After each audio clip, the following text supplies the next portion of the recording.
SnowTrax is brought to you by Polaris. Think outside. Ski-Doo. Winter lovers, get out there and experience that Ski-Doo feeling. And by Hercules Tire. Ride on our strength.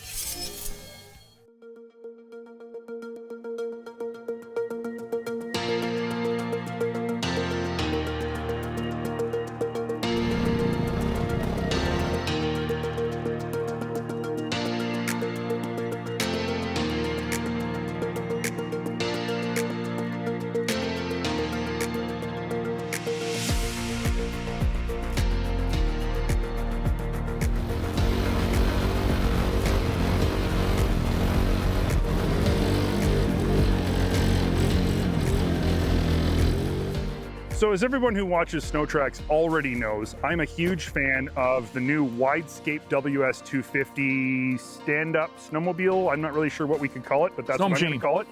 2 years ago after I tested them, I came back and I told AJ how much fun it was and how awesome I thought it was. And I mean, at first you're pretty skeptical, and he was kind of like, yeah, sure, I bet it's cool, and then walked away.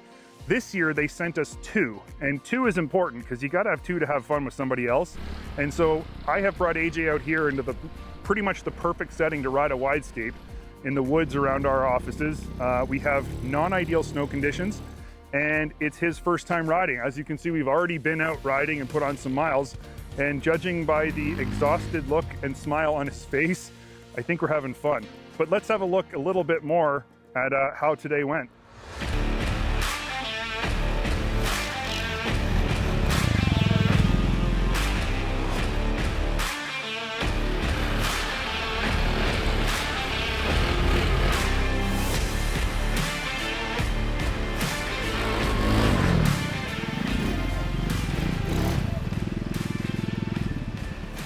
Yeah. Oh, they're actually kind of comfortable to sit on. It's a workout. This is the most workout-ish type snow experience I think I've ever had. I will say though, when Graham and I rode them 2 years ago, after the first day, the second day went way better. I can see how more seat time would be better, and I can also see how deeper snow would be better. Well, I mean, think about it. From where we started this morning, barely able to get through the trees. Now we're wheeling up hills and like cruising through between trees and stuff. You just got to get your balance. Yeah, it's impressive that, I mean, I'm not light. I just recently weighed myself. I'm 235 right now. And this thing gets me around like nobody's business. Like, I weigh more than you do, and I haven't had any trouble. Yeah, going straight uphill. Like it just continues to climb. The thing that stops you from going straight uphill is balance. Yeah, and I think because all the weight is forward, once it starts to wheelie, that weight becomes a tipping point and wants to go back. Yeah. And it's really hard to get your weight over the front enough to stop it from wheeling. It's a tall vehicle. It is, yeah. Yeah, and there's really only 200 pounds of weight. Yeah. So you're not dealing with like a snowmobile that has, you know, 250 pounds just in that front section. Yeah. You're dealing with, you know, a lot more than that, so. I think a Widescape is like a backcountry exploring vehicle. For sure. You can explore places that you can't on anything else except for snowshoes. You can go a lot further. You can have a lot more fun in trees like this with a lot less risk. But really, it's not a snowmobile. It's not a snow bike. It's not a mountain sled. It is something completely different. So you're not supposed to drive these on the trails. You're not supposed to drive it on private property unless you have permission. Yeah. But crown land and property that has permission, I mean, I'm gonna take this home in the back of my truck and I'm gonna go explore my property because there's places I haven't gone because there's a swamp and it's frozen now in the winter, and I'm gonna go down and see what's down there. And I haven't been able to do that because in the summertime I can't walk down there because I lose my boots. and an ATV will just get completely axled. It's just so cool to be in a spot. I mean, not so much here because we really are pretty close to a trail, but to go out in places that literally no human has ever been. Yep. Because you can get there. And the nice part, you know, a lot of people say, well, maybe you shouldn't be out there. It's untouched, environmental, blah, blah, blah. This is snow. We're not leaving any damage on the ground. None. Once it melts, they're 4 strokes, so they're relatively clean. Yep. And the snow melts, you don't know we were there. So it's like a totally low impact exploring vehicle. And it's flipping fun. Yeah. And it's low speed, low impact, low risk, but massively high on the fun scale.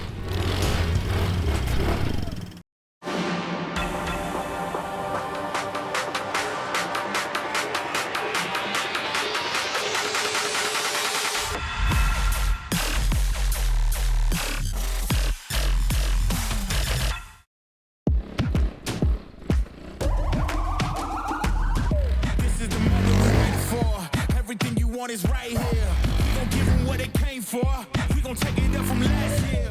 You can't do any of this on any other vehicle. No, it's fairly unique unto itself. And I thought at first, I was like, 250 cc's, it's gonna suck. Get it on a hill, it's not gonna pull, it's gonna be really wimpy. You're not driving this more than 10, 12 kilometers an hour. Yeah, in the woods. I mean, you get it on a straightaway and yeah, you can open it up and maybe you're doing 25 or 30K. You're not going over that, I don't think. They're faster than that, but only on like a lake. Yeah, and it'll go faster, but you don't need to. Yeah, which is exactly why it's good for a wide range of people, because it's not intimidating. And realistically, the danger level on one of these is very low. Well, and you can, like I'm standing on it right now. I can't do this on a snow bike. A snow bike falls over. Yeah. I'm actually very impressed. Not that I thought negatively of them, but I didn't know what to expect, and expectations are exceeded greatly. I knew you were skeptical. A little bit. But I knew once you got a chance to ride it, you'd come around and know what I was saying. I mean, it looks like a seahorse on snow. Like it's the goofiest looking thing ever, but it's really fun.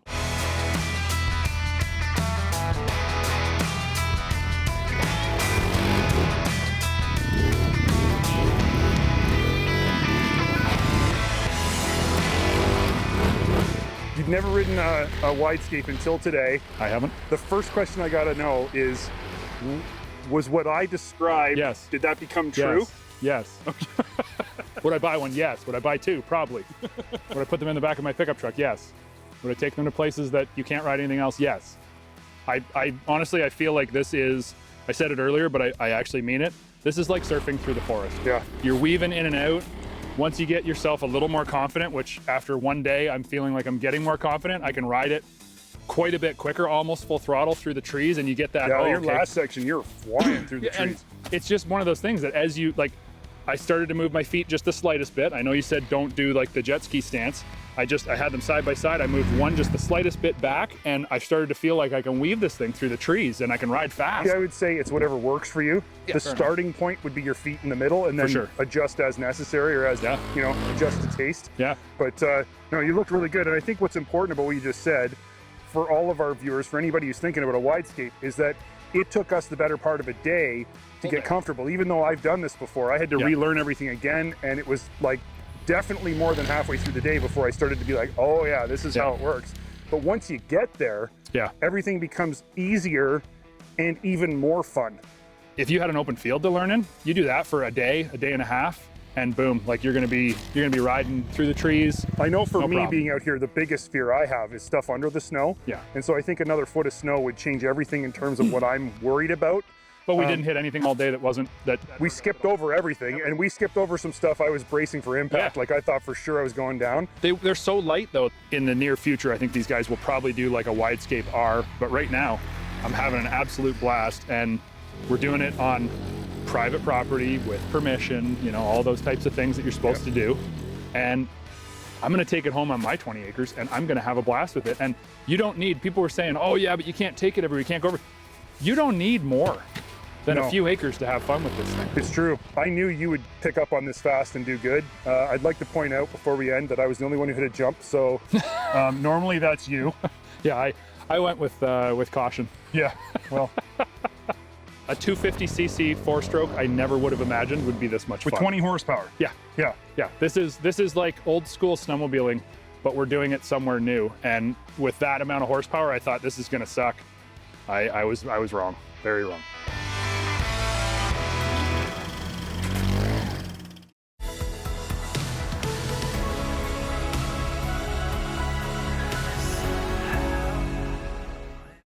SnowTrax is brought to you by Princess Auto. Ideas, tools. This week on SnowTrax Test Ride, we're going to talk about and take a deep dive on Polaris' new 4-stroke engine. This twin-cylinder, double overhead cam, 1000cc 4-stroke motor has a lot of unique features that cater to a specific kind of rider. Today, we're going to try and explode a few myths about what this sled is all about. Okay, let's not Mickey Mouse around here with words. Let's get straight on what this whole 4-stroke thing is about in the marketplace. Fuel economy and not having to carry injector oil. And that's exactly what you get with the new Polaris PROSTAR. It's a dry sump motor, so it carries its oil in a separate tank, allows them to put the motor lower in the belly pan, and it gets arguably 15% better fuel economy than anything in its class. This motor is highly unusual in that it is a twin-cylinder motor, but it sounds like a V-twin. It happens through what we call a 270-90 firing order. This motor does not use 270-90, it uses 270-450. The reason for the 270-450 firing order, which preserves that Harley-esque kind of noise, is cold weather starting is improved for a 4-stroke motor, but amongst its 4-stroke brethren, it gets outstanding gas mileage. Okay, so we know our viewers are predisposed with horsepower and you want to know what that number is for this sled. Polaris kind of dipped and ducked around a lot on that detail when the motor was first introduced.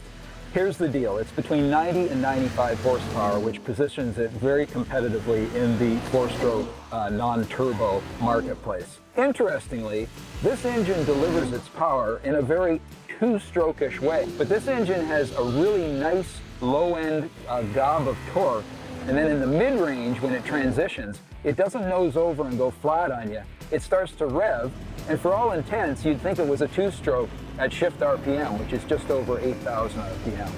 Unique to the PROSTAR 4-stroke engine is what we call a tri-mode throttle. It's 3 different ways that the flipper responds and delivers power as you squeeze it and use it and transition it. If you're a gearhead, you want to go fast, you're probably not in line to buy one of these. However, if you do want to get the maximum thrust and maximum speed, you would put it in performance because it picks up almost 300 RPM at shift RPM. It goes up to 8,300, and the throttle is definitely very responsive. For a lot of riders, they're going to want the mid-range throttle, and the mid-range is really good, covers a lot of bases. It feels progressive, a little bit softer, not jerky. And here's the good news, and this is big news in the world of drive-by-wire throttles. No throttle lag, and that's appreciated by a lot of people who ride 4-strokes. So you're asking, who is going to buy a mid-90s horsepower 4-stroke snowmobile? What's that demographic look like? It's big, it's a big part of the market, and market leader Skidoo sells more 4-stroke snowmobiles than any other maker, in fact everybody else combined.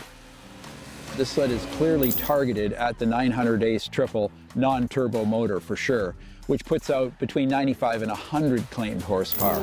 So that is who we believe this is targeted at and who will ultimately buy this snowmobile. The buyer of this sled, as well as the buyer of Skidoo's 900 Ace, are definitely predisposed to big mile touring.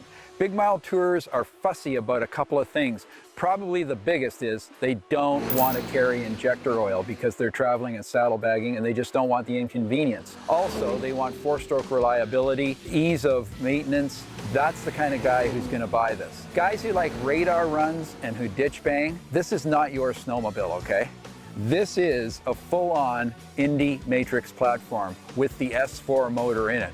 There's no compromises, nothing's been pulled out of the chassis that would affect its handling in a negative way. Polaris's handle like they're on rails, very predictable, they turn in nice. It's just a great package. And that is what you get when you get the S4. You get a full-on Matrix chassis, and this is the real deal. We do have to come to grips with the fact that this snowmobile is not light. In fact, It is quite a bit heavier than the 900 Ace it competes with. However, most of our fleet of test riders here all agree that you cannot feel the weight, it's inconsequential, and the handling is not undermined by it. This is the same S4 that is now used in the Titan. The Titan weighs over 700 pounds and is a formidable utility snowmobile. The S4 performs admirably in that chassis. In fact, I think you could push over a house with it. It's so torquey with the lower range gearing and the dual range transmission. My final observations are rooted in personal preference, is that it's an Indy and it's a Matrix, and the handling is just as good as any other Polaris with that motor. That's what I can tell you that I experienced. The sled handles like it's on rails. It's really predictable, it's smooth, and you know what else? I think it looks nice. I think it's got a nice profile from the side and from 3/4 from the rear. It's a good looking snowmobile. You owe it to yourself, if you're a 4-stroke buyer in this class, to go to your Polaris store and see this sled in person, and if you can, get a ride on it. I think you'll be impressed.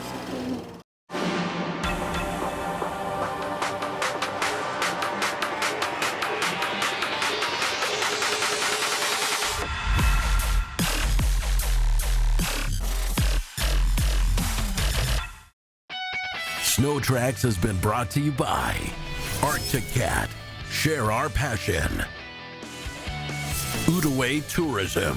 Snow-covered landscapes to explore. And by FXR. Brings you more. In 2023, Polaris brought a turbo boost to the trail market. But in 24, they've got competition. So is the VR1 still the king of the castle?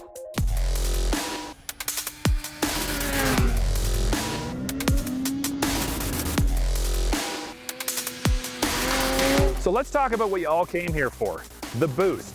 In 24, has it changed? No, it has not. It's the same as in 23. It still outputs 10% more power than the 850 Patriot, and that 10% feels like a lot. Now you're probably asking yourself, how many horsepower is it? We're asking ourselves that same question because Polaris won't tell us, but 10% more than the Patriot, which we assume to be somewhere in the 160 to 165 range, means that this thing really hauls the mail. Now, while I'm talking about the 850 Patriot Boost, there are a couple of things that we don't necessarily love. Initial throttle tip-in is a little bit jumpy, it's a bit on and off. Mid-range power, you can tell when the power valves kick in around 6,000 RPM, and it makes just a little bit of a noise and a bit of a hesitation. Besides that, this motor is angry at the world, it hates the snow, and it is going to tear the heck out of it. And that part of it, we really like. Now for 24, if you wanted a Patriot Boost strictly on the trail, you only had one option. That is a VR1 137. The front end on that snowmobile is absolutely flawless. In fact, we judge all others based off of this front end. It works really well. However, I do find that the Polaris XCR has a little bit better front end. It's just a little more precise. I like the travel and the suspension and the way that it damps better than the VR1, but that also can be just a little bit more playing with the shocks and setup, because the VR1 is supposed to be your sort of more comfort, more all-day trail, as opposed to the XCR, who is just the aggressive guy who wants to go out and pound the ditches and ride as hard as he possibly can. Now the Pro CC 137 rear skid is a very, very good riding rear suspension. Walker Evans Velocity shocks are all the way around, and they do a great job at damping. They're very adjustable. Everybody else in the industry has kind of gone to the QS3 style or easy adjust 3-position clicker. Polaris allows you on this sled to have much more adjustment and much more range. It means you can get yourself in trouble further, but as long as you take the time to count out those clicks, you're gonna have way more adjustment. And we really do like the way that this suspension rides. Is it as good as an R-Motion? No, but the front end puts everybody else to shame. So here's the biggest problem when it comes to the track on the VR1 Patriot Boost. It's that it doesn't get enough traction. It is a Cobra, it's got a decent lug, but at the end of the day, you really gotta stud these sleds, because there is nothing that can give you the traction you need from the factory when it comes to boost. There is just so much horsepower here. It takes off so hard. So if you're gonna buy a boost, expect to stud this thing. It does truly need it. Now when it comes to the fit on this vehicle, I fit really well on a Polaris, and I enjoy the way that I can slide left to right no matter whether I'm riding the trail super aggressive and I want to hang off the side of that side panel, or whether I'm going out for a nice easy day's ride and I just want to carve a corner at a reasonable speed. This snowmobile fits like a glove. When it comes to technology behind the dash, there is a lot of it here and it works really well. 7S is a great display. I love the fact that it has the widgets on screen. I can bring things up like my hot grips and thumb warmers and see exactly where they're at and exactly the temperature they're at. I can also bring up turbo boost. And when I buy a turbo sled, I want to flip and see that boost gauge. Whether I know what it means or how many PSI it's building, I don't care. I want to see that it's working, and it's cool to have it. Now, Polaris does offer a lot of really cool options, and number one is at SnowCheck, all of the cool colorations that you can equip your snowmobile with. This one isn't one of them. The shag carpet orange is probably my least favorite coloration that I've seen on a snowmobile for 2024, but hey, everybody's got their personal preference. Now, one of the things that I really do love about this snowmobile is the haze brake. By far, this is the best sounding, best feeling, best performing brake in the business. No questions. I don't care who brought something new this year. This is the benchmark everybody needs to be working from. For 24, the VR1 Patriot Boost 137 is a really good snowmobile. It performs very well. The turbo motor gives you a lot of performance and a lot of speed. And overall, the fit, finish, and quality of this vehicle is high. Did we want to see something new for 24? Sure we did. But Polaris taking a step back to make sure they refined what they've got and also deliver snowmobiles on time with that $1,500 discount guarantee if the sleds don't leave the factory by November 30th, well, to me, going back and making sure that you're delivering on time and getting people their snowmobiles, that's never a bad thing, no matter how you look at it.